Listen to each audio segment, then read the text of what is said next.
4 years ago, when I was still in high school, this happened. I was instructed to do my shift's final delivery. I climbed into my 1999 Camry, an excellent vehicle for delivering pizzas. The address was geotagged on my phone. Since I live in the country's upstate, every pizza delivery required a lengthy drive. It was probably around 7 o'clock because that's when I recall the sun was beginning to set. My GPS said that I had arrived after traveling through the woods dirt roads for around 15 minutes. It was a tiny, dilapidated house that was almost entirely constructed of wood.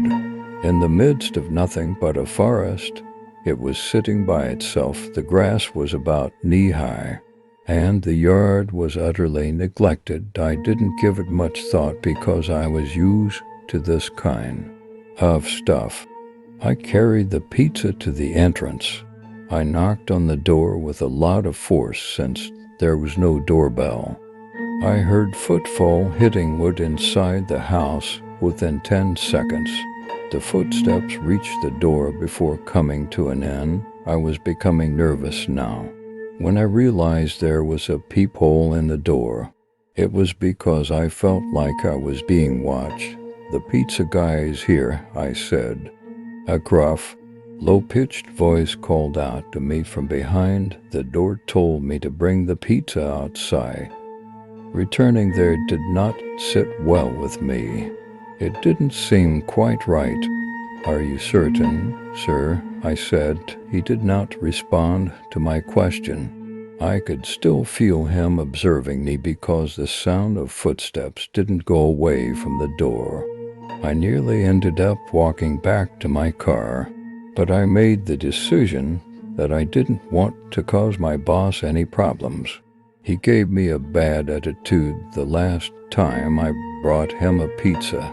With reluctance, I made my way around the small home at the back and across the untrimmed grass. I recall that back there was a small patio and a shed. There was a table and for seats on the patio. The chairs were facing away from me, but I noticed the head of someone seated there. I walked over and said, "Pardon me, however." The subject remained motionless for an inch. "Pardon me," I spoke more loudly once more. Then I heard, "Over here," coming from behind me. When I turned back, I saw a man staring at me with a crazy smile as he peered out of the house's corner.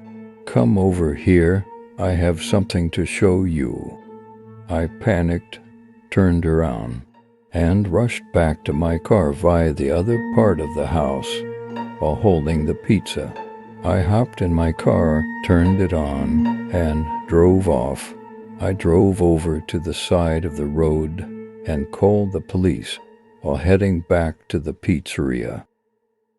I eventually discovered that no one appeared to have lived in that residence for a considerable amount of time. A few days later, I left my delivery job. If I had approached the man, I don't know what may have happened. Even now, though, I still regret not turning to look at the person or object seated in that patio chair.